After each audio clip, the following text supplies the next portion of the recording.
Welcome back to the Beyond the Scope podcast presented by MDMD Productions. I am your host, Andy, senior year medical student, and here we continue the mission of sharing impactful stories from students, residents, and attendings of different medical professions while giving you an inside look into their lives, not just as healthcare workers, but the incredible people they are as well. But this time, it's all about the things those years of medical training doesn't prepare you for, things that are beyond the scope of our practice. So that being said, let's introduce today's guest. And I can't emphasize enough how truly incredible social media can be when used for its original purpose, which is connecting people. I'm so grateful to be able to discover and meet, whether in person, traveling, or virtually through these podcasts, incredible other creators on different platforms who are not afraid to challenge the status quo and share their personal stories of imperfection, triumph, and faith to those who may need that little moment of motivation as they scroll through their feed. One such creator I found as she advocated thoroughly for physician wellness, academic perseverance, and celebration of life's small victories. And that is today's guest. A newly graduated family medicine physician, now on the other side of residency and helping the next generation of physicians stay strong in their own unique paths to becoming a doctor. Welcome to the Beyond the Scope podcast, Dr. K. How are you? I'm good. Thank you for that intro. I'm so honored to be here and super excited to talk about everything that, I talk about online, but in a more casual conversational setting.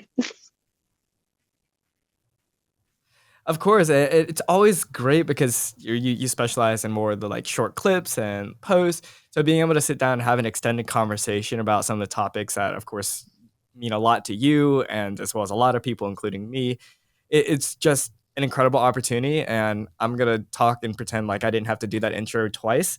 But I try to put together decent intros for my guests. But for those of you guys watching or listening who don't know, can you tell us a little bit about where you're from, Dr. K, where you went to med school, and maybe what the next steps are now that you're done with residency?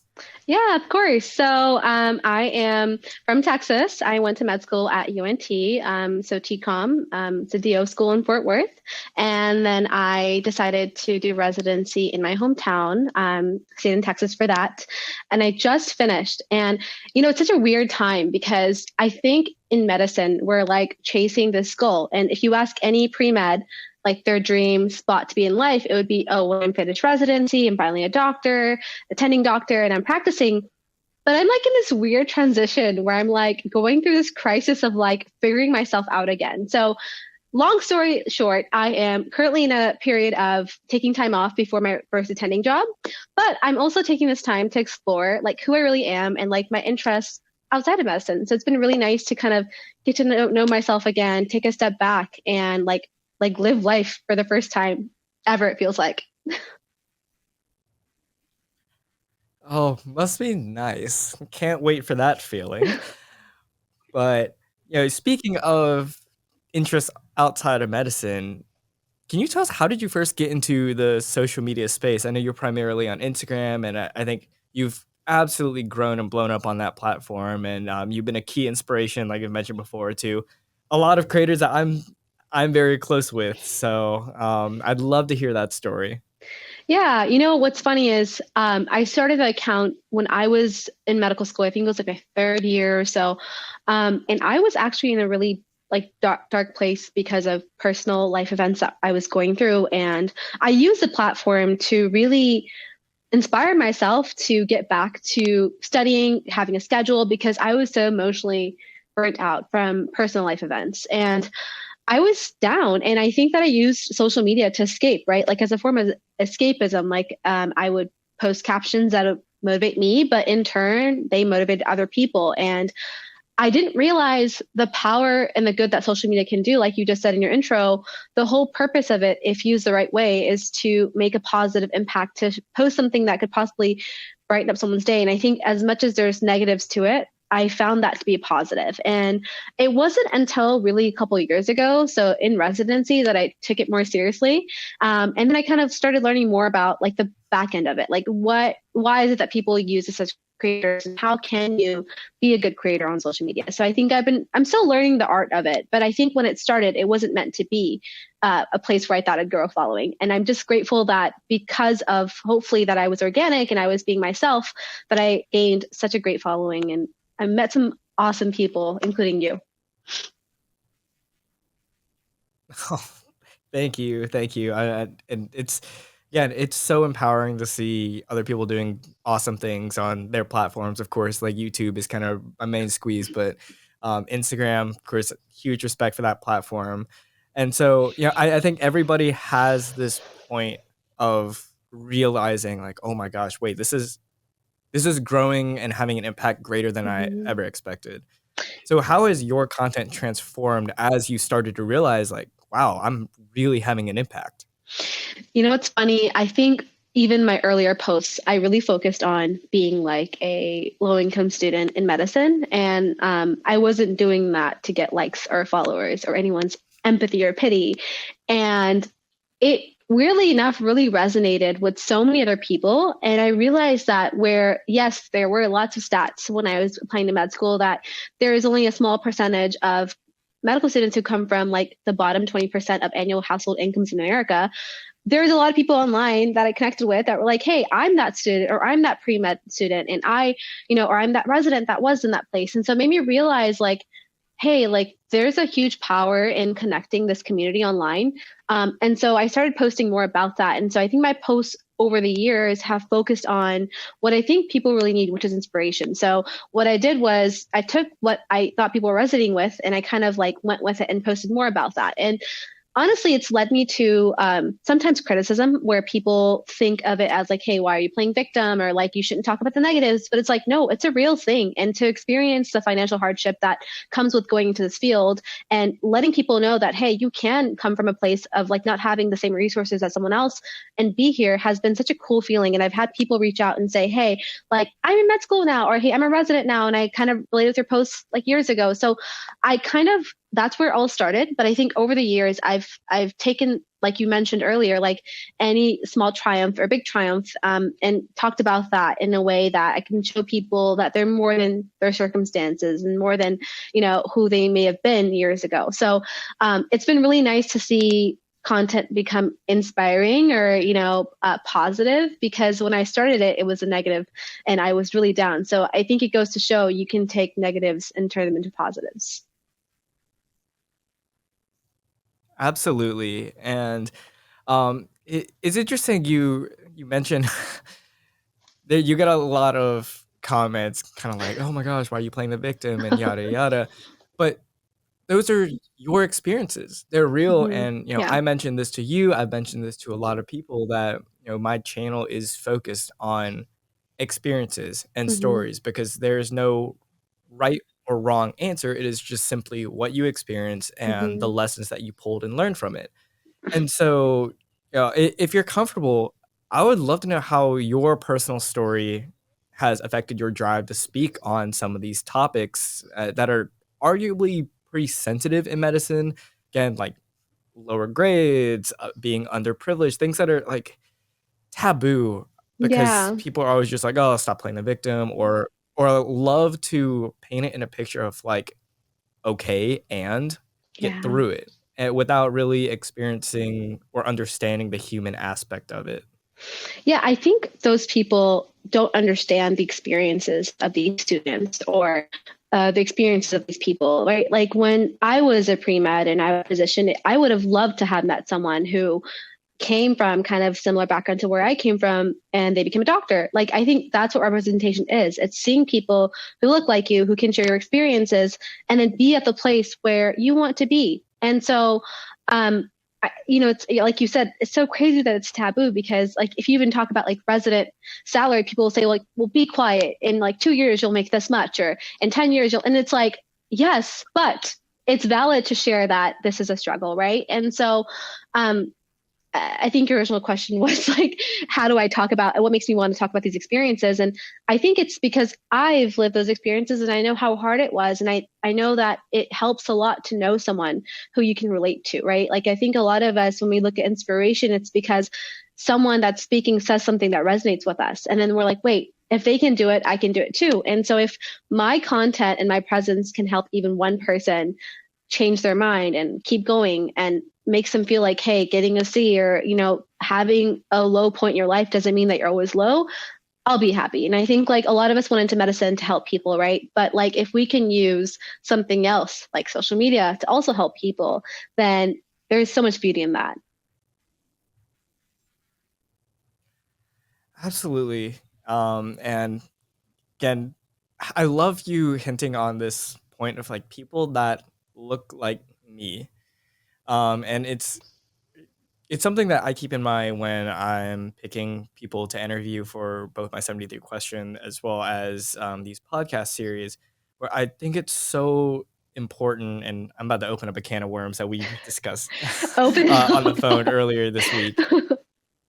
Um, but it's crazy to me because in the area that I grew up in, there were not a lot of physicians who looked like me, understood my culture, understood my upbringing, and for very large part of my childhood, I had to at least mentally disown my culture and upbringing in order to fit Wow. into this picture of what a physician should be, or even just like social wise in high school. Like I was, all the things that don't matter at all at this point, like student body president, student section leader, all that. In order to be accepted and fit into that crowd, Yeah. I had to dress the way other people do, speak the way that other people do, and it wasn't really until college that I started to really rediscover my Asian American identity and be more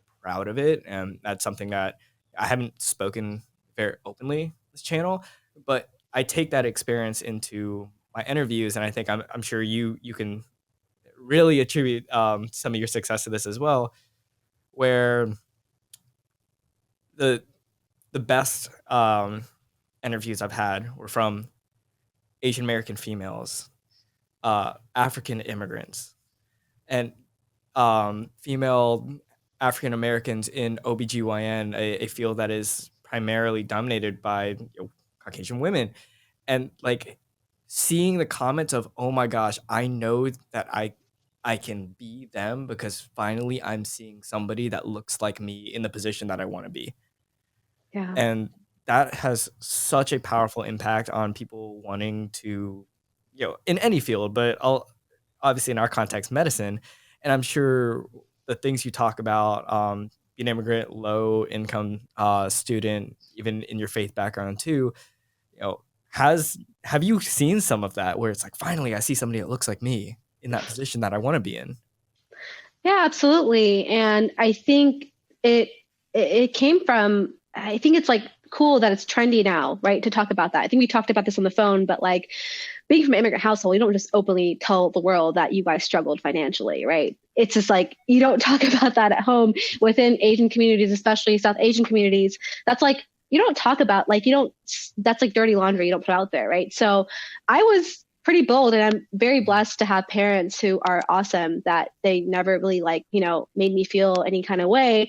But I think just putting that out there and now that it's trendy to put that out there, nice to come across people who have relatable backgrounds. And I think it's interesting that you said you couldn't be yourself because I think a lot of immigrants have probably felt that way at some point, right? And I think it's so crazy because when you tap into who you really are and kind of own it, you are not insecure and embarrassed of it. Like you really get to live it, right? They always say like, either like you don't put anything out there so they have nothing to talk about, or you just own your weaknesses so that when people say it, weaknesses, I say that, but I say when you're yourself. So when people jab at you, it doesn't hurt as much. Yeah, and it's the whole Asian American identity thing is something that I would love to talk about more, um, either on this podcast or in my future videos and everything, because it's something I've wrestled with for a very long time, growing up in a community that was predominantly Caucasian. And I don't have many regrets in my life, but one of them definitely is I tell people I'm 4/3 lingual. um, in the fact that like I can fluently understand Vietnamese, but I have like some broca's aphasia where like there's a disconnect when trying to speak it, and it's like, that annoys the heck out of me all the time. And it almost is a sense of embarrassment too, especially when I get patients and stuff that see my last name, know that I'm Vietnamese, and they try to speak the language.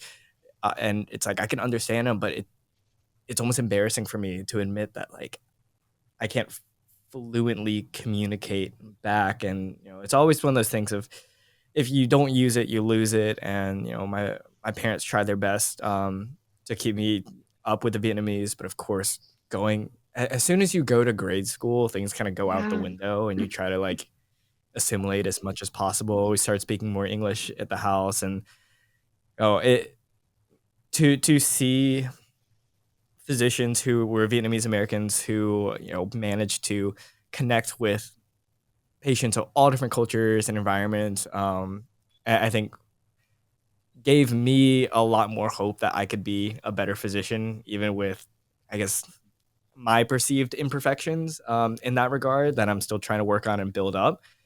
And so I'm sure there are so many young women, especially looking at you, saying like, that's exactly what I went through, Mhm. and seeing somebody succeed is the driving force for me to um, become the doctor that I want. But also, I know your story wasn't full of perfection either, right? Yeah.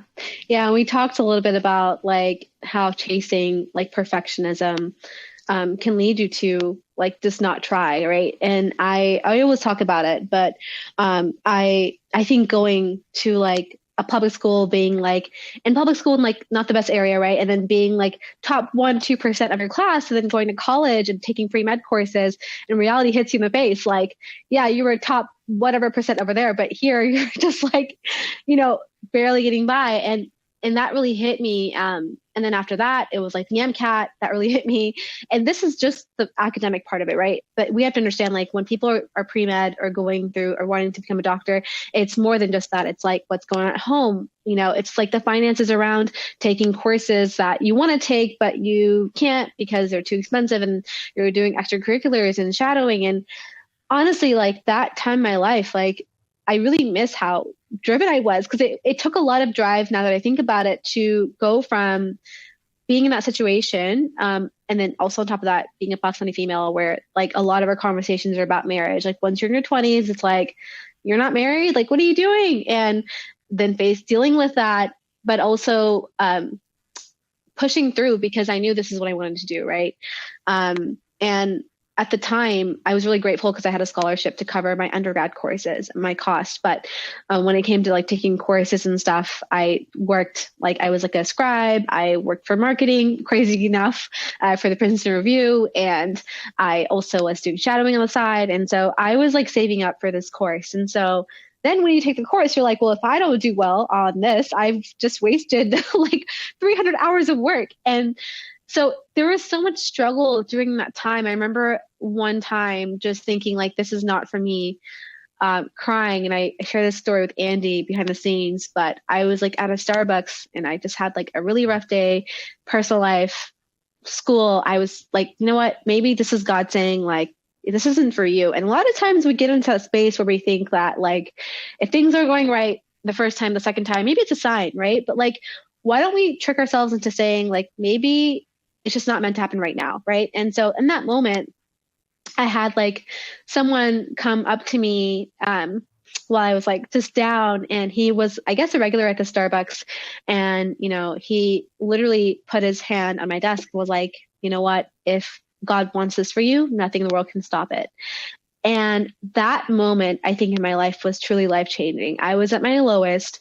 I felt disconnected from certain things that were happening in my life, even people that I was close to. I thought they had kind of surprised me and hurt me. I was not doing well. I think this is like the semester I made like a C chem, and like I was on like the verge of retaking the MCAT, and I felt so down. And when he came across and said this to me, kind of reminded me the power of hope and faith. And I think that's why, despite, like you mentioned, not having a perfect journey, I do lean into faith. I do lean onto hope, because sometimes that's all we have. And we talked about this, but you know, sometimes it is hard to talk about that because To people who may not see it the way you see it, they're like, no, you have to have the numbers, you have to have, it's like a facade, but it's like, no, this is what keeps me going. And so I told Andy this behind the scenes, but that same person was at my graduation for my residency, and it was like a full circle moment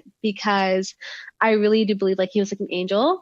And I think like sometimes we have to look for those moments of good in our darkest times and kind of keep going. So after that ended, and I, got into med school, then it was like facing the reality that a lot of people in med school are not coming from the lower middle class. They're coming from families of physicians. They're coming from well-connected families. And then you're like feeling again, like, do I belong here? Right. Imposter syndrome, or like, can I make it if this is really meant for those people? But you have to understand that you're not your circumstances and you're not a product of them. And I'm just really, I feel blessed for every single person I came across, including that man I just mentioned, because though it was a hard journey, I really had angels looking out for me.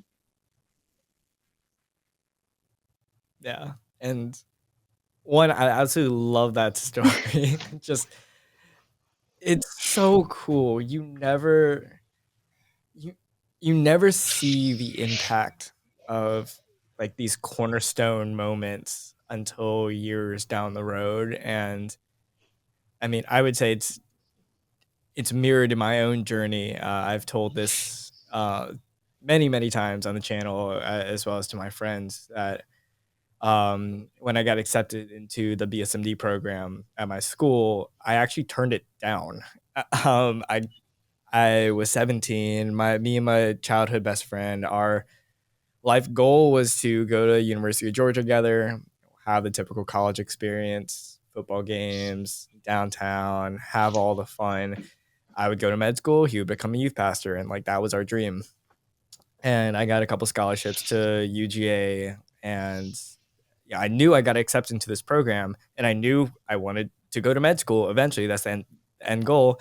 And selfishly, I said, nah, I want to just have fun, do my own thing. I set up housing, everything with my high school best friend. Was fully committed, paid commit deposit and everything. And I still remember the program manager kept calling me, emailing me, even after I told her, like, hey, I I committed to UGA, like I'm not coming. And I still don't know why. I accepted a meeting with her, and uh had just like couldn't sleep for like a month and a half. And it's funny, there's 3 people in my cohort that committed to the program after the deadline where you weren't allowed to. Um, one committed 3 days after the deadline, one committed 5 days after the deadline, one committed a week after the deadline. Wow. Guess which one I was? A week? Yes. I was Wow. the very last one to turn around. And uh, my first year, I'm not even gonna lie, I was miserable because I was like, this is I signed a contract to stay in my hometown for the next 7 years as a 17, 18-year-old. That's like a death sentence. Um, but it's wild thinking about it now, because the opportunities I got from being in that program were absolutely insane. And then, crazy enough, I I graduated in 3 years because of the program. Went to med school. My best friend graduated from University of Georgia in 3 years and is now working as a youth pastor in North Carolina. Wow. And so, years down the road, we ended up exactly where we were meant to be, Mm-hmm. just not Mm-hmm. exactly in the way we thought. And it's one of those moments where you speak to faith, and that was it's a cornerstone moment where I say, like, God truly saw me going down a path that I wanted, but not what he wanted, and he just like grabbed me by the collar and said, "Look, you're not gonna understand Yeah. why, you're not gonna understand how, but trust me, just go this way. Trust me." Yeah. And I haven't looked back, and I'm so grateful for that moment. And that's my own full circle moment, in the same way that you're like, this guy who came to me at Starbucks is at my residency graduation. So I love hearing stories like that. No, it's crazy. I think if you could see the full staircase and like the full story, then it wouldn't be called faith, right? It's called faith because you have to have belief that the bigger picture is something you can't see right now and that someone's watching over you to kind of guide you through that. So it's something like I talked about with you is like we're always a work in progress. None of us are perfect. None of us are like where we want to be. Otherwise, we wouldn't be existing and living. We need to be okay with accepting that and not being afraid to like say our truths out loud, right? So I'm happy you shared yours. Oh, thank you. And I think it it's just a thought that came up in my head too while we were talking. You're like making sure that we're displaying this idea of imperfection in our field, Mhm. which is odd considering both of us have profiles on the internet, and like that inherently pushes us to push a cleaned up, sparkled version of our lives. So how do you combat the like urge to always make things look pretty, look aesthetic, for people that are like come into your stuff for inspiration and content? You know what's so funny? I think that it's actually more aesthetic and inspirational when you don't have to put on an act and clean up just for people to see. I think people want to see who you really are and they want to see like the raw behind the scenes footage. They want to see that you are yourself. And it's like so cliche, right? We like heard it in Disney movies, like be yourself. Like, no, like it's true. It's like the more you accept who you are and live in your truth and are not afraid to put that out there, the more people gravitate towards you, I believe. And so while it was risky talking about residencies, like, the the ways we can better residency and wellness while I was chief resident, I felt like it was something that needed to be said. And I'm just going to go into this because we talked about it earlier. Um, because like who better to advocate than someone who's going through it at the time, right? And I was very blessed because I Mhm. was chief resident. So part of my job was to advocate for my colleagues and for wellness. So it was on brand, but somebody else would say, "Oh my gosh, weren't you scared?" Like, no, I wasn't saying anything against anyone specifically. It's just a general consensus, I think, in this country and even abroad that, uh, you know, um, residents or house off, in other countries, they're called, it's like house job, I think. Anyone who's working as a trainee deserves to have fair work conditions. So I know you asked about like aesthetics, but I just jumped into that because I think it ties into the idea that, it is important to advocate. If all of us were afraid of being ourselves or speaking our truth, then nothing would get done. So I think that it's scary and it does require some courage and bravery, but it's important to be yourself because I do think people appreciate that. Yeah. And that's something that's been evidence on my channel as well, as particularly through the 73 question series, as I've done like quite literally over 35, 36. I might hit 40 by the time I graduate med school, which is crazy to think about. But the reason why I love doing that series is because it breaks down these walls of physicians and kind of public perception of having them on a pedestal, having them behind a wall of professionalism, where these people who, in the general public's eyes, are so deeply respected, being invited into their house virtually and being invited into conversation, getting a cup of water, getting a cup of coffee, shows that like, hey, these are normal people too. Okay, Yeah. like they have a life, they have a family, and it's so often forgotten by a lot of patients who are just like, I need you, I need you, I need you, I need you, I need you right now. And like, yes, there are gonna always be people that are like, you signed up for this, but like, how can you pour out of an empty cup if nothing's in your own cup? So showcasing that side of physicians has been a very important part of my channel, and something that needs to be uh, more publicized. Yeah, no, absolutely. And what's interesting to me is when people like say that doctors being online has like made them less professional or less respected as a doctor.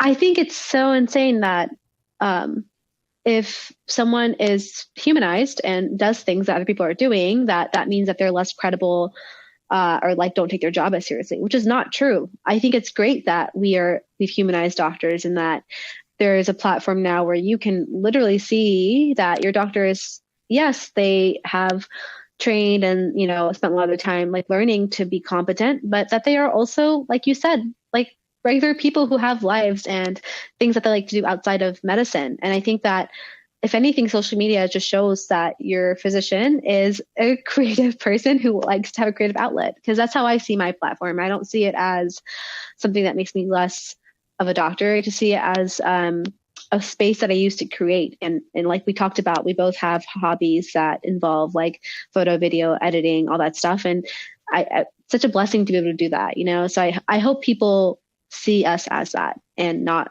as we don't respect our profession, because that's not the case. Yeah, and I actually want to spit it the other way and ask you a question, because you're entering attendingship. You're going to be having your own patients and everything. With your platform and the way that you've expressed your background, being underrepresented, immigrant family, low income, are there people on social media that see that and are like, because of those experiences and imperfections that you shared, I want you as my doctor because you would be able to understand me better and give me better care? I I've had patients and just people in general who have actually really appreciated that. And it's false, but I think it's given me more of like a drive to continue to be myself and talk about those things. If you look at just anyone who works in healthcare in the United States knows that the sickest people are usually the ones who have this like lack of access to care. They're low income or they don't have insurance. They're in rural areas. And so doesn't it sound like a good idea to help make the physician workforce, especially primary care, like represent those patients, right? Like be an advocate for them.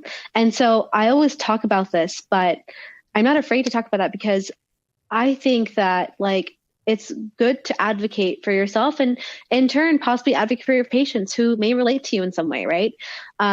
It's so important to humanize like this career and who we are. And I think that to answer your question, I hope that makes me more of a person they can go to and feel that they're comfortable with and they can be personable with, right? And I chose primary care for that reason. I love speaking to my patients. I love like spending time with them. I love walking with them through like different seasons of their life. And so I really do hope that that's the case. And I've gotten good feedback, but like I said, I will continue to like grow and evolve and change as needed. But so far it seemed like a good idea. Yeah. And kind of speaking of primary care, the last episode that I filmed was with fellow creator on Instagram, Kelly Takes Medicine, Yeah. And where we were kind of putting the spotlight on primary care. So I'm curious for you, and I hate that we have to advocate so hard for primary care because I think it's Mm-hmm. such an underappreciated and such needed specialty, and yet we're sitting here having to be like, y'all, this is great. Like I've enjoyed all my primary care rotations. So what drove you specifically to primary care? Um, I always wanted to do primary care. Even though things are a lot different now and I think our family's in a way better place, alhamdulillah, which means thank God. We are not in the place anymore that we're struggling, but when we were in that space and we were living in Houston, in this like small apartment, I was very much at a young age made aware of health disparities, so disparities in healthcare and the unequal access that certain patients have to healthcare. And I realized how important it is to have a good primary care doctor, and how, if you have a good primary care doctor, you can really prevent a lot of a lot of disease in the future, and you can really help your patient make good choices in their health.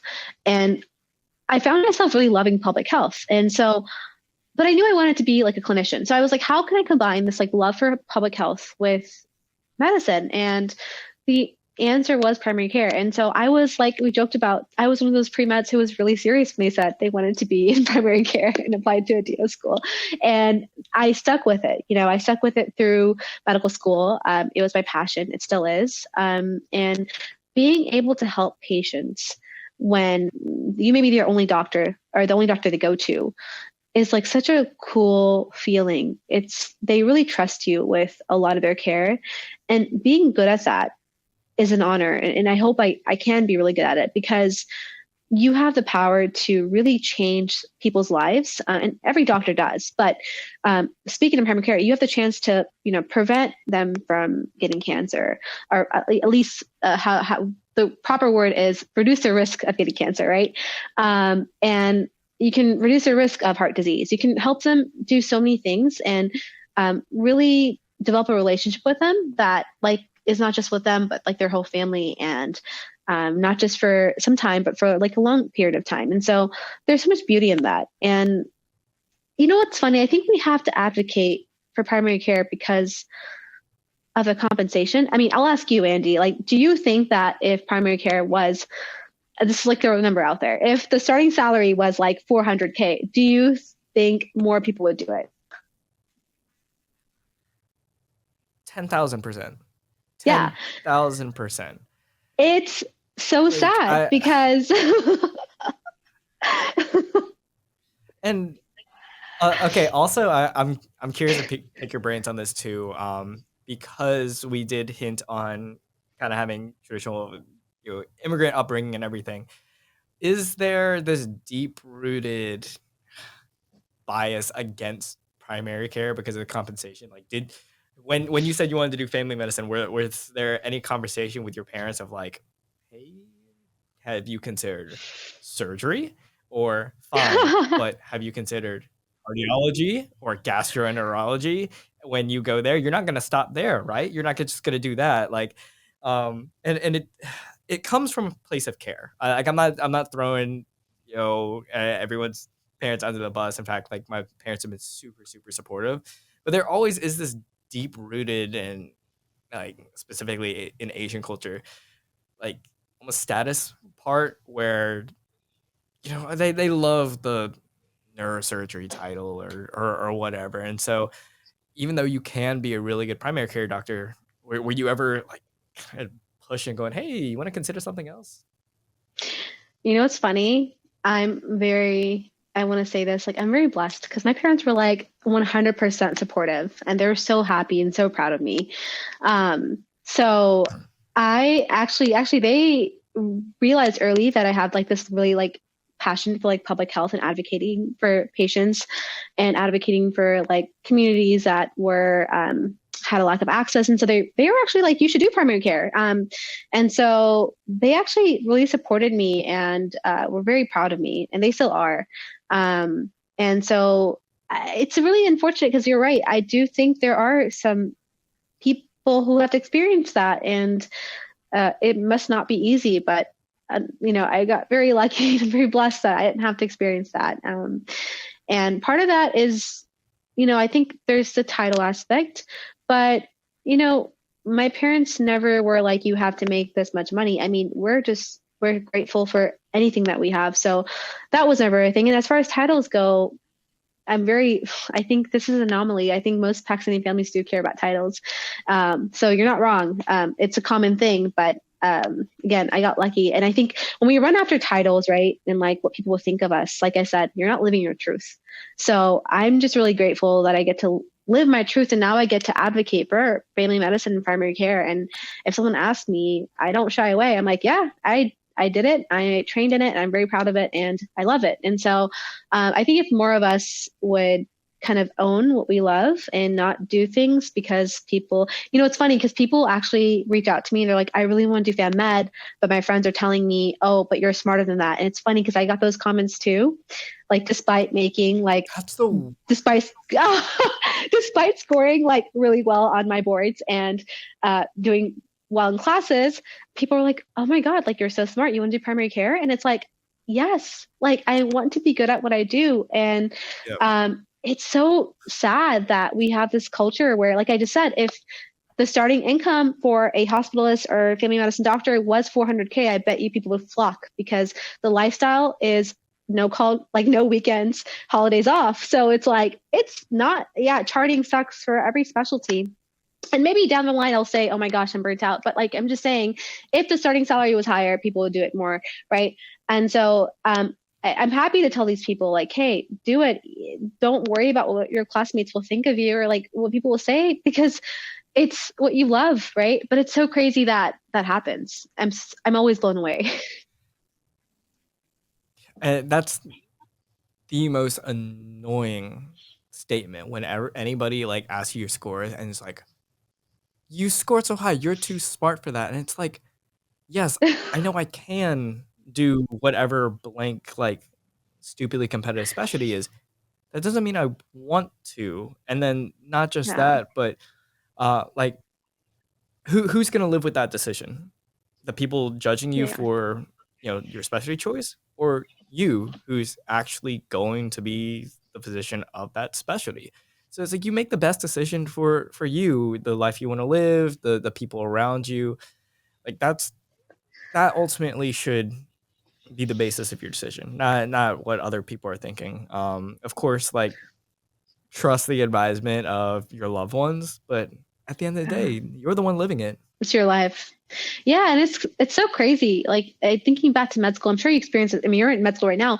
Like, oh my God, people have so many comments on everything you do, and it's like there's so much you realize, and people outside of medicine don't know about the hierarchy. But there's like this hierarchy in medicine that, like, if in med school you say you want to do X, Y, or Z, they look at you as like here, here. When in reality, like we're all like doctors and trying to be really good at what we pick, right? So the goal should not be being here or here. It should be being the best you can be at whatever you do, whether that's fam med, whether that's psychiatry, whether that's surgery. Like, just do a good job and, work like as a team. Like, we're all working for the common goal, hopefully, of helping patients. So, but yeah, like, do you ever feel like physicians don't?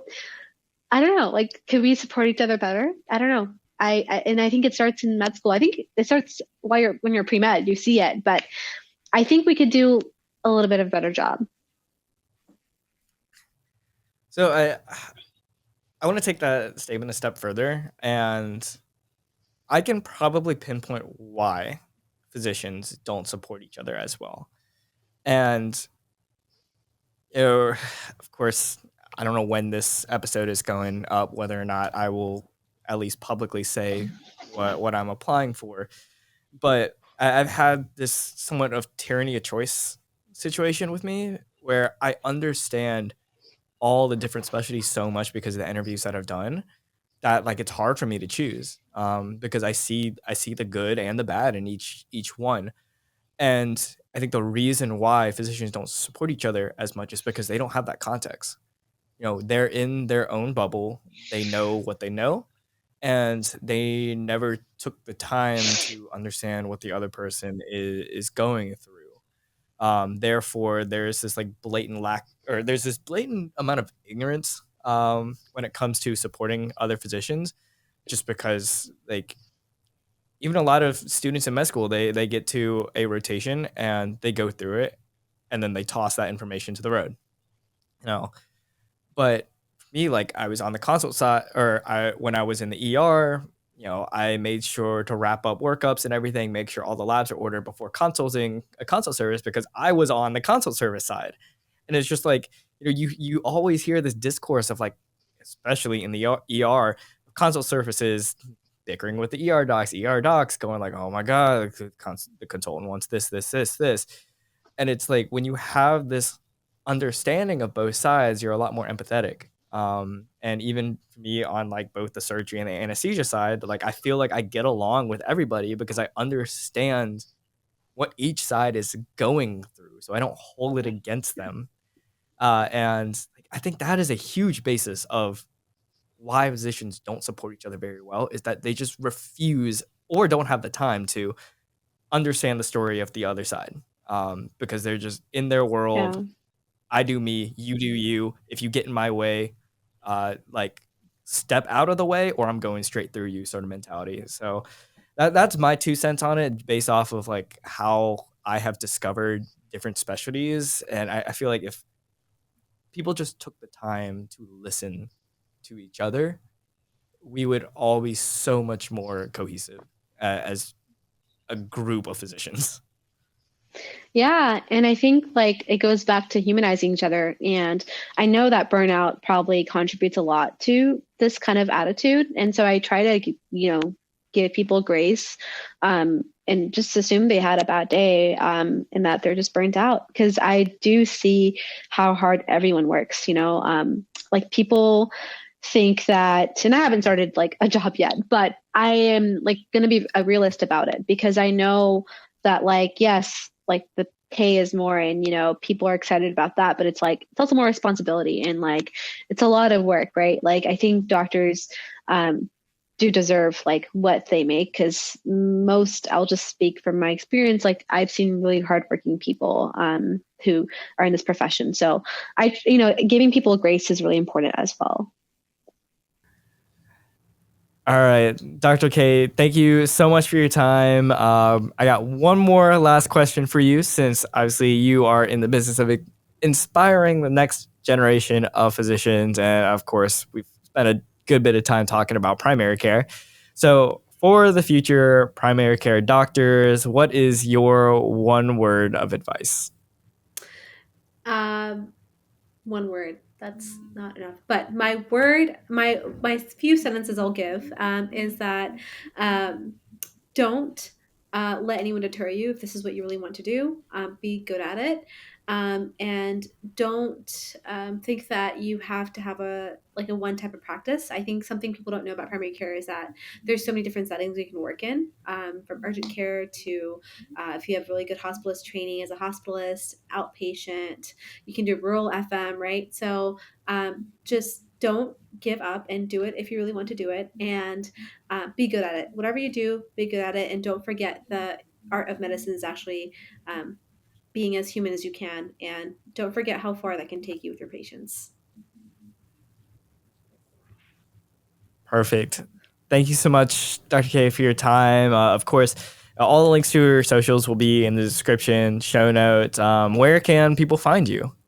Yeah, so you can find me on Instagram, TikTok, or YouTube at Dr. KDO. So DrKaydo. Awesome. Well, I'm super excited to see the rest of your journey, both in your medical career as well on social media. Keep up the great work, and I just absolutely love your stuff. I hope everybody watching or listening is able to find your accounts on socials and drop a follow. Awesome. Thank you so much for having me, Andy. And yes, for anyone who does follow me or does start following me after this, please send me a DM. I would love to hear from you. Andy, you're doing amazing work. Keep it up. And till next time.